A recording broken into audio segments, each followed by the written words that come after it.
Hello दोस्तों, welcome back to my new video. कल ही मुझे किसी का कमेंट आया था कि मुझे टोक्यो सीजन 2 एपिसोड नंबर 1 चाहिए, तो आज मैं वो एक्सप्लेन करूंगी। अगर आपको भी कोई एनीमे देखना है हिंदी में तो आप मुझे कमेंट करके जरूर बताना और मैं अपलोड करने का ट्राई करूंगी। तो हम बिना समय गवाए सीजन 2 एपिसोड 1 को स्टार्ट करते हैं। वीडियो की स्टार्टिंग में हम देखते हैं किसी को जो कि ताकेमिची को काफी परेशान कर रहा होता ताकि वो उससे इन्फॉर्मेशन निकलवा सके।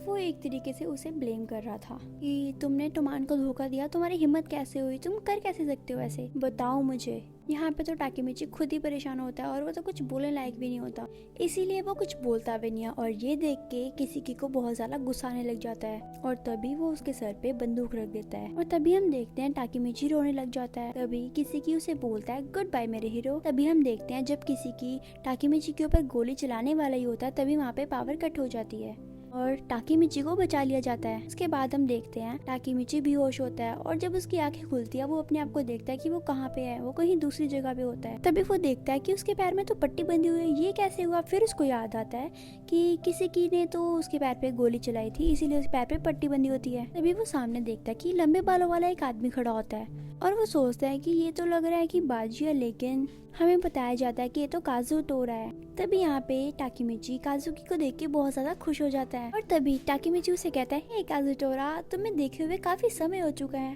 तभी ताकेमिची को रियलाइज होता है कि 12 साल हो चुके हैं अब तो। काजुटोरा तो कब का जेल से बाहर निकल चुका है। और तभी हम देखते हैं काजुटोरा ताकेमिची को बहुत बुरी तरीके से मारने लगता है। वो ताकेमिची को मार मार के बुरी तरीके से नीचे गिरा देता है और वो उसे थोड़ी देर बाद कहता है कि तुम्हें पता है कुछ समय पहले इसी तरह एक लड़की को लोग मार रहे थे और जब मैं वहाँ पे उसको बचाने के लिए गया तो तभी मुझे पता चला कि वो टोमार के मेंबर्स हैं। अब तुम मुझे बताओगे ताकेमिची की टोमार की इतनी घटिया हालत कैसे हो चुकी है। हम देखते हैं ताकेमिची तो यहाँ पे खुद शॉक में होता है, उसको तो खुद ही नहीं पता होता आखिरकार चल क्या रहा है। और तभी काजुटोरा ताकेमिची को बताता है कि टाकी को तो जेल हो गई थी, तभी से टोमार गलत दिशा में चला गया था और यहाँ पे तो बस चिपुयू ही बचा था जो कि अकेले लड़ रहा था। तभी हमें यहाँ पे दूसरा सीन दिखाया जाता है जहाँ पे काजुटोरा बाहर आया था जेल से क्योंकि उसकी सजा खत्म हो चुकी थी। तभी हम देखते हैं चिपुयू उसको पिक करने के लिए आया था। तभी चिपुयू सारी की सारी इन्फॉर्मेशन दे देता है टोमार को कि टोमार अब काफी गलत दिशा में जाने लग गया, वो पहले जैसा था अब वैसा बिल्कुल भी नहीं रहा है, जिसके पीछे ब्लैक ड्रैगन के मेंबर्स का हाथ है क्योंकि उनके पास अंधा पैसा है, जिसके साथ टोमार और साथ के साथ माइकी भी बिगड़ चुका है। इस पैसे ने ही पूरे टोमान को गर्म करके रखा हुआ है। तो हम देखते हैं यहाँ पे बेसिकली उनका यही प्लान था कि काजुटोरा इसके पैसे के लेन देन को बंद करेगा जिससे कि माइकी बिल्कुल ठीक हो जाए पहले जैसा। ब्लैक पैंथर के पास तो काफी अंधा पैसा है, तभी काजुटोरा को उनके बैंक अकाउंट्स के बारे में पता चल जाता है और अब उसका तो यही प्लान होता है कि वो इन पैसों को किसी न किसी तरह बंद करेगा जिससे कि इनके पास जितना ही पैसा सारा खत्म हो जाए और डोमान से उन ब्लैक बैंक को निकाल दिया जाए। दूसरी तरफ चिकुई का ये काम था कि वो सिर्फ किसी को संभालेगा, लेकिन यहाँ पे बीच में ताकेमिची का सीन आ जाता है। वो ताकेमिची को बचाने के चक्कर में खुद फंसा जाता है और जो मैं आपको ये सीन बता रही हूँ ये भी आपको एपिसोड के एंड तक पता चल जाएगा। तभी यहाँ पे आगे का सीन दिखाया जाता है। तभी यहाँ पे काजुटोरा कहता है मुझे तुमसे 1 घंटा फर्क नहीं पड़ता ताकेमिची, तो बस चिकुयू को बचाना चाहता था, इसीलिए मैं उस बिल्डिंग में गया था, लेकिन जब तक मैं वहाँ पे पहुँचा तब तक काफी देर हो चुकी थी। इसके अलावा हमारे काम में एक और बंदा हाथ बटा रहा था जो कि एक पुलिस ऑफिसर है। वो तो खुद चिकुयू के पास आया था हमारी मदद करने के लिए। तभी यहाँ पे ताकेमिची को समझ आया था कि वो पुलिस ऑफिसर और कोई नहीं बल्कि नाओटो है। तभी वो पूछता है क्या तुमने उन दोनों ऑफिसर्स की मदद की। तभी काजुटोरा बताता है कि हाँ उन्होंने मदद की है। तभी काजुटोरा की इन्फॉर्मेशन के बाद ताकेमिची को समझ आ जाता है कि इस टाइमलाइन में किसी ने हिनाटो को मारने का ऑर्डर दिया था। इसके अलावा वो टॉप एग्जीक्यूटिव बन चुका है और जब हिनाटो की मौत हुई तब वो वहाँ पे मौजूद नहीं था और वो ऐसे ही किसी मीटिंग में फंसा पड़ा था। तभी काजुटोरा बताता है कि माइकी के बुरे बनने का रीजन ये सारा पैसा ही है और कुछ समय बाद वो गायब हो गया था। तकरीबन 1 महीने पहले मित्सुया गायब हो गया और उसके बाद हम देखते हैं पाचिन और पियान का मर्डर हो गया था और इसीलिए वो अपने टोमान मेंबर से भरोसा बिल्कुल भी नहीं करता। यही कारण है कि उसने एक के बाद एक सभी को मारना शुरू कर दिया। ये सुन के ताकेमिची बड़ा शॉक्ड हो जाता है कि ये कैसे हो सकता है, माइकी तो कभी भी ऐसा नहीं कर सकता। तभी काजुटोरा कहता है कि मैं तुम्हें किसी से मिलवाना चाहता हूँ, चलो फिर। तभी यहाँ पे हम देखते हैं वो गली के पास आके रुकते हैं और काजुटोरा ताकेमिची से कहता है उस गली में एक बंदा तुम्हारा इंतजार कर रहा है, जाओ मिल कर आओ उससे। तभी ताकेमिची उस गली में जाता है। तभी वो दूर से देख लेता है कि वो और कहीं नहीं नाओटो ही होता है।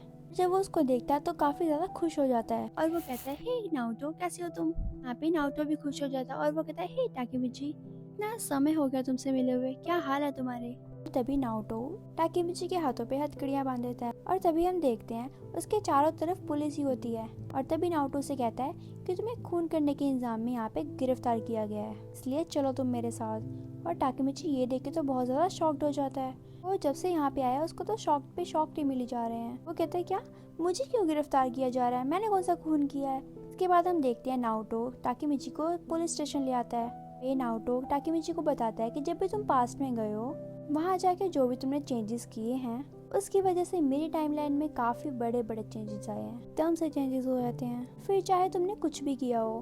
तभी हम देखते हैं 10 अगस्त को हिनाटा की डेथ हो जाती है। यहाँ पे वो अपना लैपटॉप ओपन करता है और टाकेमिची को एक वीडियो दिखाता है। यहाँ पे वो उसे बताता है कि चिफ्यूयो ने ये वीडियो छुप के रिकॉर्ड की थी, का तुम्हें अंदाजा भी नहीं था। इसके बाद हमें टाकेमिची का सीन दिखाया जाता है जो कि वहाँ पे आके बैठ जाता है, बिल्कुल गुंडे की तरह बन चुका होता है। और वो एक बंदे को बुलाता है और वो उस बंदे को बोलता है, हे मैं तुम्हें एक ऑर्डर देना चाहता हूँ, तुम्हें किसी इंसान का खून करना है। तुम्हें इस चीज से कोई भी लेना देना नहीं है कि वो क्या करता है, कहाँ रहता है, बस तुम्हें मारने से मतलब होना चाहिए। नहीं, मुझे भी नहीं पता वो इंसान कौन है, बस तुम्हें उसका मर्डर करना है।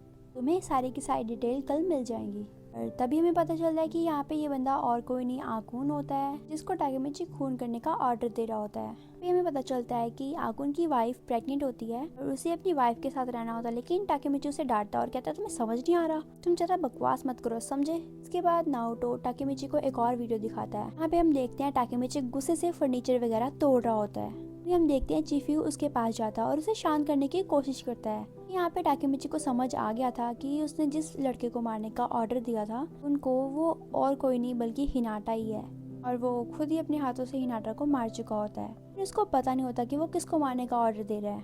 तभी हमें पता चलता है कि चिफ्यू ने सारे की सारी वीडियो रिकॉर्ड को संभाल के रखा हुआ था। उसने नारुतो से भी छुपा के रखा हुआ था कि वो सिर्फ और सिर्फ टाकेमिची को बचाना चाहता था। फिर हमें पता चलता है कि वो नारुतो को बचाते बचाते कैसे खुद फंस गया। वही नारुतो बताता है, जब हिनाटा की डेथ हुई थी तब उसके बाद से मैंने सोचा था कि मैं इन्वेस्टिगेशन शुरू करूंगा चिफ्यू और काजुटोरा की मदद से। मुझे पता चला था कि किसी की ही वो है जिसके ऑर्डर पे हिनाटा की डेथ हुई थी। किसी तरह किसी की को फंसाना चाहते थे, को मर्डर के इल्जाम में अरेस्ट करना चाहते थे।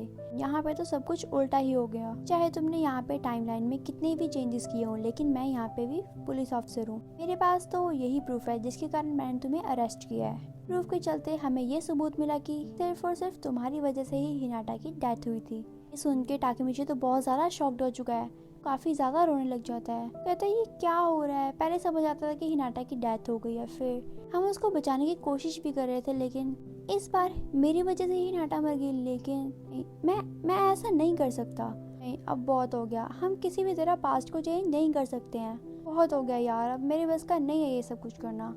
और तभी हम देखते हैं नारुतो टाकेमिची को थोड़ा मोटिवेट करने की कोशिश करता है। यार तुम ऐसा मत बोलो, तुम जरूर हिनाटा को बचा सकते हो। क्या तुम्हें याद नहीं कि पहले टाइमलाइन में मैं भी मर गया था, वहाँ पे भी तुमने मुझे बचाया था। उसके बाद तुमने ड्रैगन और काजुटोरा को भी बचाया था। लेकिन भविष्य कैसा भी हो, तुम ही थे जिसने हार कभी नहीं मानी थी। तुम हमेशा आगे बढ़ते रहे टाकेमिची, तुम सच में बहादुर हो।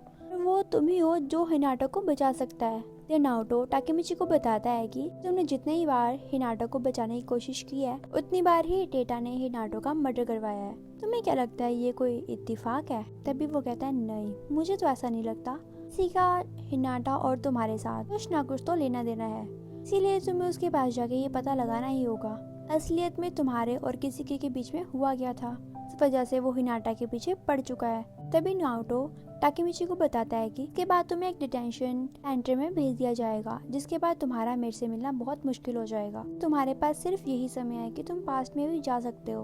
अभी यहाँ पे टाकेमिची भी मोटिवेट हो जाता है। वो उससे हाथ मिलाता है और उसे पता होता है कि वो सिर्फ 12 साल पहले ही जा सकता है। वो ज्यादा कुछ चेंज तो नहीं कर सकता, लेकिन वो पूरी कोशिश करेगा अपनी तरफ से ताकि वो हिनाटो को बचा सके।